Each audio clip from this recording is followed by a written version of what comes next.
ज्येष्ठ सदस्या परांदेताई यांना महाराष्ट्रातलं उदाहरण देता येत नाही रस्ता कसा असावा हे सांगायला. त्यांना श्रीलंकेचं उदाहरण द्यावं लागलं. यातच बांधकाम खात्याने राजे आलाय तुम्ही ते भाषण, माझी हीच तक्रार आहे दादा, त्या श्रीलंकेचं उदाहरण त्यांनी ऐकलं नाही. ते तो जोश असतो ना भाषणाचा, आमचं ऐकू नका. परांदेताईंनी श्रीलंकेचं सांगितलं, आपले सगळे खड्डे पडलेले रस्ते आणि श्रीलंकेत एकही रस्ता खड्डा दिसला नाही. ही भावना अध्यक्ष महोदय ताईंनी व्यक्त केली. अध्यक्ष महोदय, मराठीची फार चर्चा झाली, पण अध्यक्ष महोदय अर्थसंकल्पाशी संबंधित काही भाष्य कुणीतरी केले.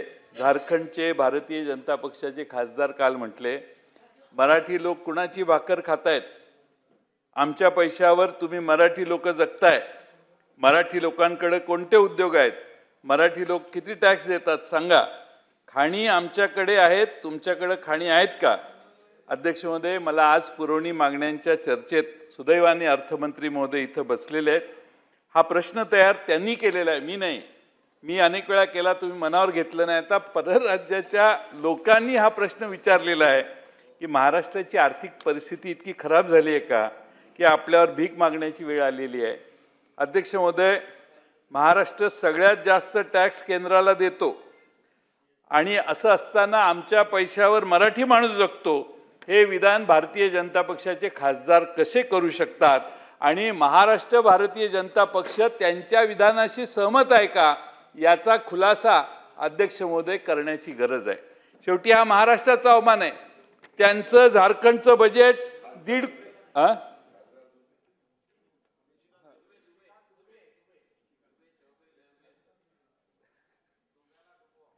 बोला झारखंडचे बजेट अध्यक्ष महोदय 1.5 लाख कोटीचं, 1,45,000 कोटीचं. अध्यक्ष महोदय, दादांनी जी पुरवणी मागणी मांडली ती जर त्याला कळली, 57-56 कोटीची एक पुरवणी मागणी आपली असते, त्याचं राज्याचं बजेट 1.5 लाख कोटी नाही, तर इथे एक पुरवणी मागणी आम्ही 56,000 आणि 57,000 कोटी रुपयापर्यंत मांडायला लागलोय. मग कशाच्या जोरावर हा माणूस अध्यक्ष महोदय म्हणतोय, का तो म्हणतोय ते खरं आहे, हे खुलासा करण्याची गरज आहे. माननीय मुख्यमंत्री महोदय म्हणतात, अभिमन्यूजी, की महाराष्ट्र 1 नंबरचं राज्य आहे, देशात सगळ्यात जास्त महाराष्ट्रात गुंतवणूक येते, असं मुख्यमंत्र्यांचं ऐकून पाठ झाले आम्हाला, असं तुम्ही सांगता. मग हा झारखंडच्या जीवावर भारतीय जनता पक्षाचं असं का मत आहे? भाजपचेच मुख्यमंत्री आहेत, मग भाजपचा एक खासदार, तुम्ही दिल्लीत जावा, भाजपची मीटिंग घ्या सगळ्या खासदारांची आणि महाराष्ट्राची प्रगती एकदा अध्यक्ष महोदय सांगा, जर तुम्ही म्हणताय ते खरं असेल तर. अध्यक्ष महोदय, आज खरं म्हणजे पुरवणी मागण्यांच्या अनेक विषय या ठिकाणी 3 विषय आहेत, पण अध्यक्ष महोदय पर्यावरणाचा सगळ्यात पहिल्यांदा मंत्री महोदय पंकजाताई या ठिकाणी येऊन बसल्या, इतर दुसऱ्या खात्याच्या मंत्र्यांपेक्षा, म्हणून पंकजाताईंना लवकर मोकळं करतो. अध्यक्ष महोदय, मोकळा श्वास घेणं हे आपल्या सगळ्यांचा हक्क आहे. अध्यक्ष महोदय, ठाणे जिल्ह्यात भिवंडी तालुक्यात काय झालंय, एक आतकोली नावाचं गाव आहे, मौजे आतकोली, ठाणे महापालिकेचं डम्पिंग ग्राउंड त्या ठिकाणी नेण्याचा घाट घातलाय. ताई, अडचण काही नाही, पण अध्यक्ष महोदय कायदेशीर बाबी तरी पूर्ण करा. स्थानिक ग्रामपंचायतीची परवानगी नाही, प्रदूषण नियंत्रण मंडळाची यांना परवानगी नाही, पर्यावरण विभागाची परवानगी नाही, जिल्हा समितीची परवानगी नाही. तसंच रेटून ठाणे महापालिका हा प्रकल्प करते असा स्थानिकांचा आता आरोप आहे. ठाणे महापालिकेचा प्रश्न सुटला पाहिजे डम्पिंग ग्राउंडचा, त्याच्याबद्दल आम्हाला ठाणे महापालिकेचा हा प्रश्न सोडवलाच पाहिजे. पण बेकायदेशीर एखादी व्यवस्थाच, स्थानिक स्वराज्य संस्थाच एखादी बेकायदेशीर जर काम करत असेल तर ते गंभीर आहे. पर्यावरण विभागाला डावलून महाराष्ट्रात पंकजाताई कुठंही कचरा टाकता येणार नाही, अशी भूमिका तुम्ही खरं घेतली पाहिजे.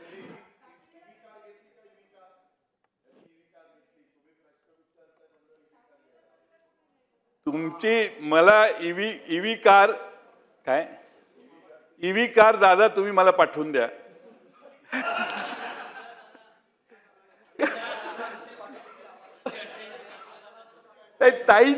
ताईंच्यासाठी ईव्ही कार घ्यायलाही तयार आहे. मग कर्जाची व्यवस्था करा. सगळ्या आमदारांना ईव्ही कार घेण्यासाठी स्वतंत्र कर्ज द्यायची व्यवस्था करा कमी व्याजानं. पण अध्यक्ष महोदय, ताई आपण या ठिकाणी मुंबई नागपूर समृद्धी महामार्ग तिथं होतोय, मुंबई बडोदरा होतोय, बऱ्याच गोष्टी आहेत. अध्यक्ष महोदय, ताईंना माझी विनंती आहे की तो प्रगतिशील असणारा भाग आहे. त्या लोकांचा तिथं विरोध आहे आणि म्हणून त्या लोकांचं म्हणणं जर आपण ऐकलं, तिथं रोजगारावर कुऱ्हाड येईल, बाकीचे प्रश्न आहेत. त्यामुळे हा डम्पिंग ग्राउंडचा प्रकल्प रद्द करण्यासाठी शासन आणि प्रशासनाकडे ते सतत पाठपुरावा करतात. प्रकल्प रद्द करण्यासाठी डम्पिंग विरोधी स्थानिक पंचक्रोशी संघर्ष समिती आतकोली व परिसरातील लोकांची मागणी ही माझ्याकडे आलेली आहे. सरकारने याच्यात लक्ष घालावं अशी माझी विनंती आहे. अध्यक्ष महोदय, या निमित्ताने आणखीन एक महत्त्वाचा विषय आहे, तो म्हणजे सार्वजनिक बांधकाम. माननीय मंत्री महोदयांनी लक्ष दिलं तर मी माहिती त्यांना देईन. आपल्या कार्यालयात, आपल्या डिपार्टमेंटमध्ये 8,000 इंजिनियर्स आहेत. खालून वरपर्यंत 8,000 इंजिनियर आहेत. 6 सचिव आहेत. चीफ इंजिनियर 21 आहेत. AC 78 आहेत. एक्झिक्युटिव्ह इंजिनियर 396 आहेत. असे बरीच संख्या खाली मोठी आहे. पण अध्यक्ष महोदय, 2023 साली राज्य सरकारने एक पायाभूत सुविधांच्या विकासासाठी शासकीय संसाधनाची उभारणी केली. व्यवस्थापन करण्यासाठी MSIDC नावाची कंपनी स्थापन केली. 3 वर्षात हे सरकार त्यांना 11,500 कोटी रुपये देणार आहे. मागच्या वर्षी 2700 कोटी दिले, बजेटमध्ये 1,000 दिले.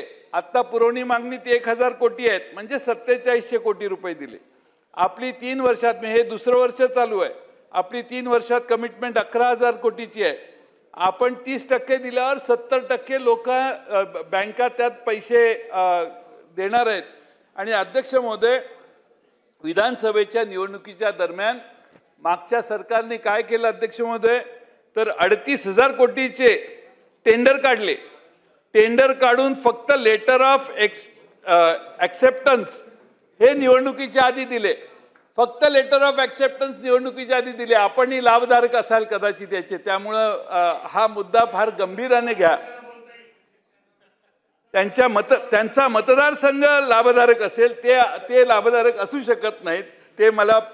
ते निर्मळ मनाचे आहेत, त्यामुळे असले लाभ ते घेणार नाहीत.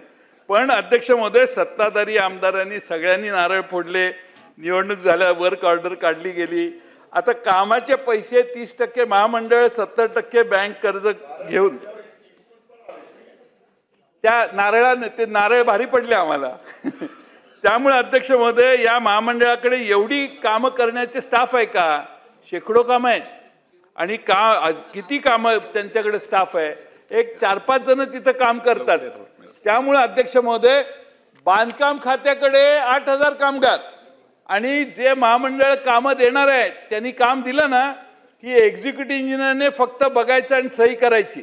तिथं कन्सल्टंटच नेमलेला आहे. कन्सल्टंट डिझाईन करणार, कन्सल्टंट टेंडर काढणार, कन्सल्टंट काम अलॉट करणार, कन्सल्टंट कामाचा अभ्यास करणार, तपासणार आणि त्याचं बिल फक्त एक्झिक्युटिव्ह इंजिनियरला देणार. एक्झिक्युटिव्ह इंजिनियरला झक मारत सही करण्याशिवाय दुसरा पर्याय राहिलेला नाही. आणि म्हणून महाराष्ट्रात ही जी कामं होणार आहेत ती कामं सुमार दर्जाची व्हायला लागलेली आहेत.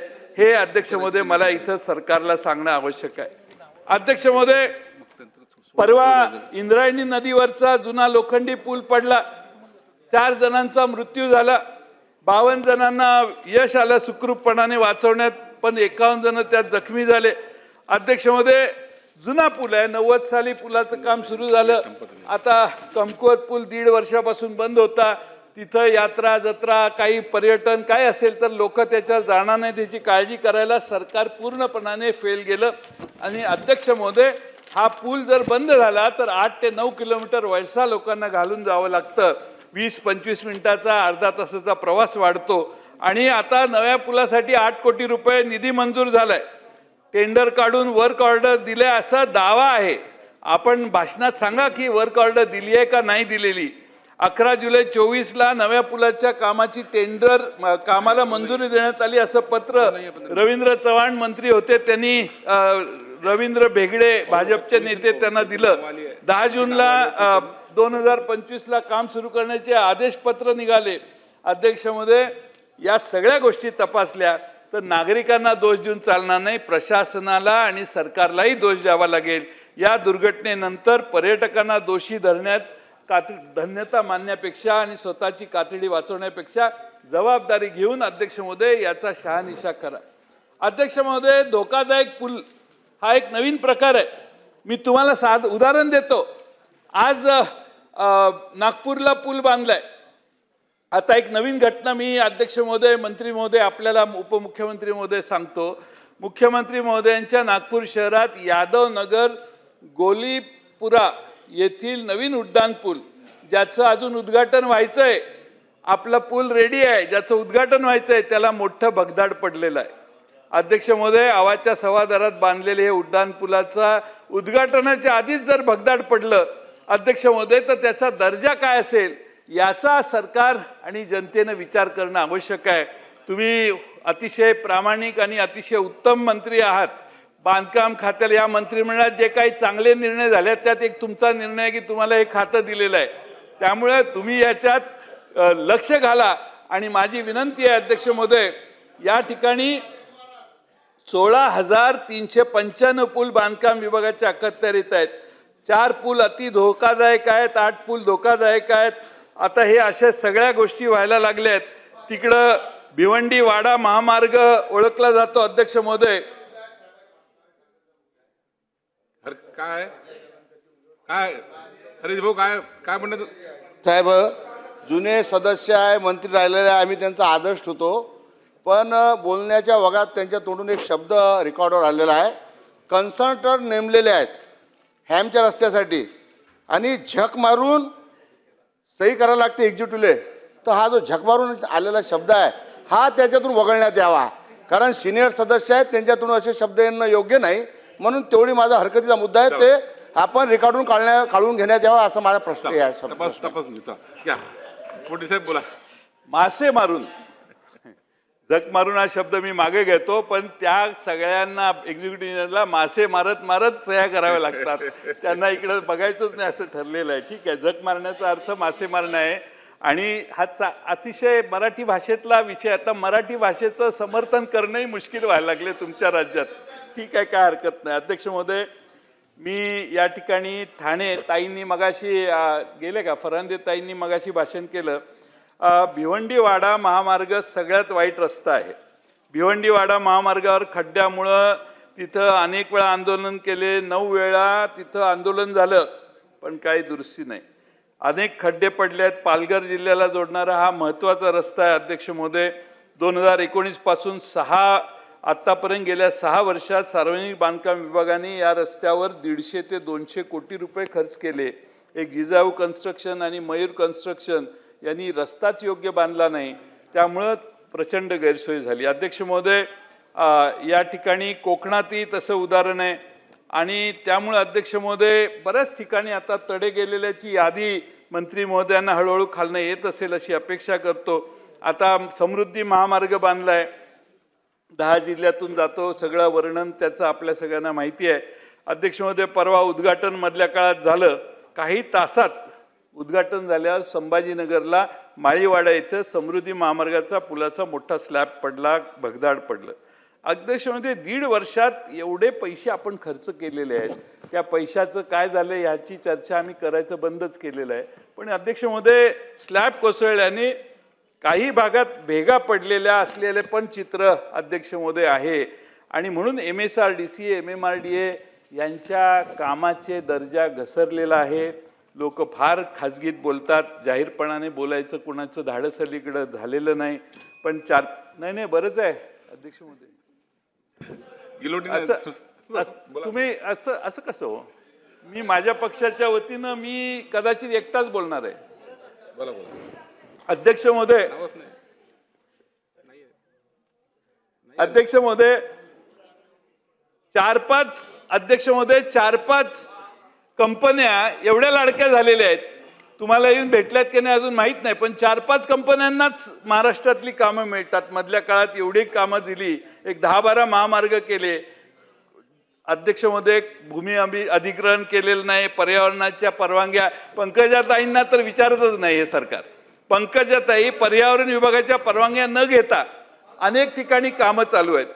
आणि अध्यक्ष महोदय, या ठिकाणी गौण खनिजाचं देखील बेकायदेशीर उत्खनन करण्यात येतं. बोला बोला. चालू आहे. अध्यक्ष महोदय, माझी नवीन सदस्याच्या वतीने आपल्याला विनंती आहे.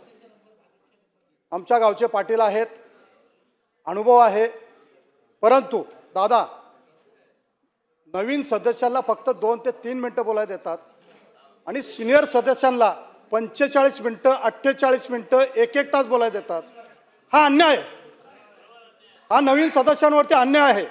आमची विनंती आहे, गावचे पाटील आहेत, आपण दादा आहात, आमचे मोठे बंधू आहात, आपल्याला वेळ जास्त घ्या, परंतु लहान भावावरती लक्ष ठेवा. आम्हाला कमी 10-10 मिनिटं तर द्या, वेळेचं नियोजन करण्यात यावं, एवढी माझी एक आपल्याला विनंती आहे. लांडे साहेब, आता बघा आपल्याला 5:30ला गिलोटीन आहे. 5:30 पर्यंत जेवढे लोक बोलता येईल, अध्यक्ष महोदय, प्रत्येकाने टू द पॉइंट मांडले तर सर्वांचं बोलता येईल. हा प्रयत्न करूया. थोडं अडचणीचं आहे, मी बोलतोय ते, पण आता थोडा वेळ ऐका. अध्यक्ष महोदय, मध्ये सुप्रीम कोर्टाने यांचं एक टेंडर रद्द केलं.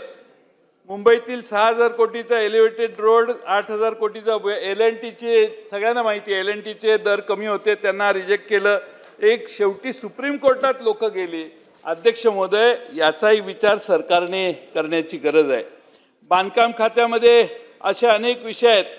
आता मधल्या काळामध्ये अध्यक्ष महोदय, या ठिकाणी अशा अनेक गोष्टी झालेल्या आहेत की ज्यामध्ये लोकांना असं वाटतं की या ठिकाणी अध्यक्ष महोदय, काल परवा नांदेड जिल्ह्यातील बिलोली तालुका येथे एका युवकाने नवीन डांबरी रस्ता हाताने डांबर काढलं, खाली ओली माती होती.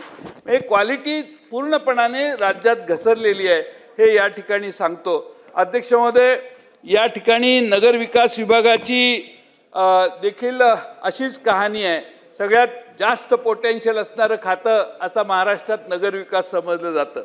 आणि अध्यक्ष महोदय, आपल्या 100 दिवसात अध्यक्ष महोदय 7 कलमी कृती आराखड्यात मुख्यमंत्री देवेंद्र फडणवीस यांनी दिला होता.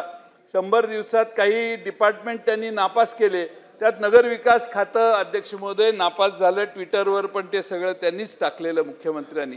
अध्यक्ष महोदय, मला या ठिकाणी सांगितलं पाहिजे की पुरवण्या मागण्यामध्ये मनपा क्षेत्रातील मूलभूत सोयींच्यासाठी विशेष अनुदान म्हणून नगर परिषदांना 1500 कोटी रुपये बाब क्रमांक 88 द्वारे दर्शवली होती. उपमुख्यमंत्री परवा दौऱ्यावर होते, म्हणजे त्यांना ठाण्याहून भिवंडीला जायचं होतं.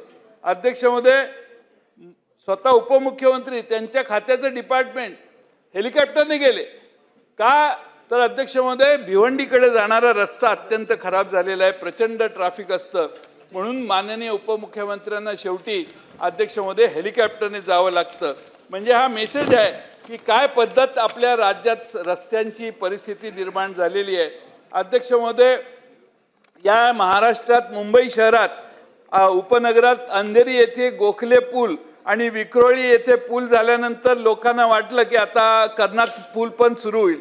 कर्नाक पूल तयार झालाय, पण 10 जूनला उद्घाटन करणार होते, पण जुलै महिना उजाडला तरी अध्यक्ष महोदय मुंबईतला कर्नाक पूल कुणीतरी पाहुणा भेटावा म्हणून अध्यक्ष महोदय कर्नाक पूल अजून उद्घाटित झालेला नाही. म्हणजे लोकांच्यासाठी नाही, तुमच्या वेळेसाठी सगळं थांबलेलं आहे अध्यक्ष महोदय. यामुळं अध्यक्ष महोदय, नागरी पायाभूत सुविधा UIDF मध्ये राष्ट्रीय आवास बँकेकडून प्राप्त कर्ज नागरी स्थानिक संघटना वितरित करणे 1500 कोटी, याला जोडून मी अध्यक्ष महोदय एक विषय मांडतो. पंतप्रधानांचं स्वप्न होतं 24 सालापर्यंत सगळ्यांना घर द्यावं. अध्यक्ष महोदय, सिडकोने टेंडर काढलं, सोडत काढली 26,000 घरांची, पण अध्यक्ष महोदय खाजगी किमती एवढ्या आता सिडकोच्या घरांच्या किमती झालेल्या आहेत.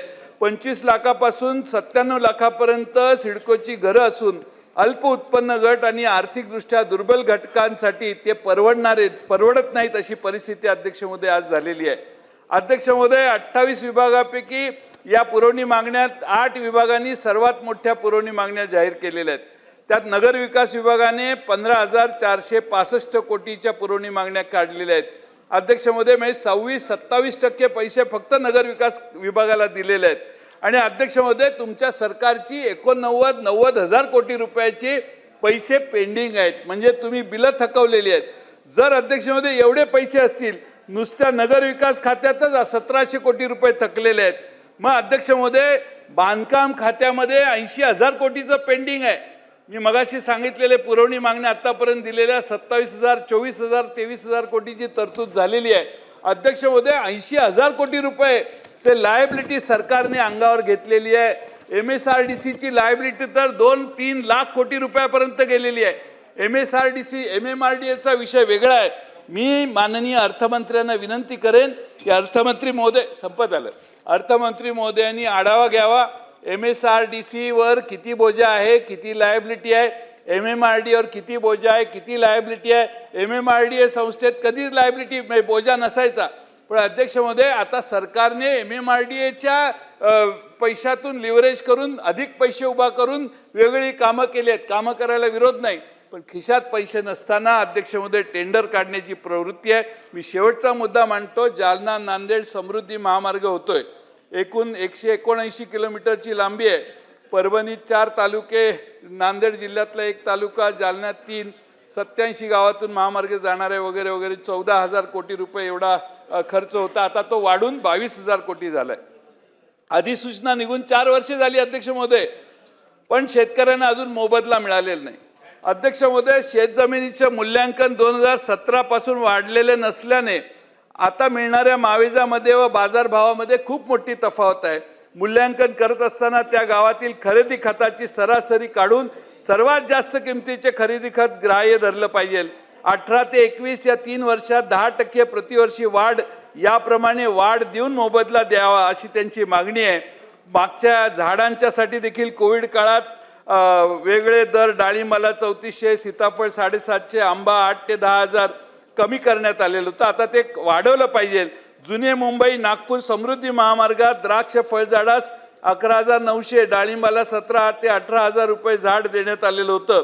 अध्यक्ष महोदय, जसं त्या समृद्धी मार्गात काम होतं तीच पद्धत या जालना जिल्ह्यातल्या होणाऱ्या रस्त्यावर द्यावी अशी आमची मागणी आहे. महामार्गाची अधिसूचना 21 मध्ये निघाली, अवॉर्ड 24 ते 25, म्हणजे 4 वर्ष उशिरा तयार होतंय.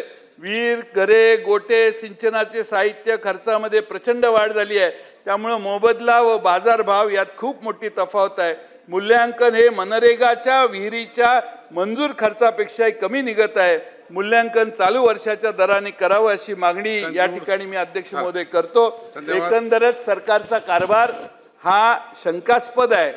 प्रचंड यांच्या डोक्यावर बिलं आहेत. फार मोठ्या प्रमाणात अध्यक्ष, सगळ्या आमदारांची कामं पूर्ण करायची असतील तर 2 वर्ष नवीन काम घेता येणार नाही. खाजगीतली माहिती आहे, तुम्ही सेक्रेटरीला विचारा. 2 वर्ष नवीन कामं हे घेऊ शकत नाहीत. का तर विधानसभेच्या आधी जे एवढे कमिटमेंट झाले आहेत त्या फार मोठ्या झालेल्या आहेत आणि म्हणून 56,000 कोटी रुपयाची तरतूद केलेली आहे. यांनी दिलेली पैसे जर द्यायचे असतील तर 1 लाख कोटी रुपयाची तरतूद देखील अपुरी ठरली असती. आणि 56,000 मागचे 45,000 कोटी, मला वाटतं दादांसारखा निष्णांत अर्थमंत्री हा पुरवणी मागण्या डिसेंबरला नवी मागण्या करणार नाही आणि एक पहिलं अधिवेशन जाईल की कोणती पुरवणी मागणी महाराष्ट्र सरकारने दिली नाही तर भातखळकर सारख्या प्रामाणिक भारतीय जनता पक्षाच्या घरात बसलेल्या कार्यकर्त्याला समाधान आणि आनंद होईल. धन्यवाद. सन्माननीय सदस्य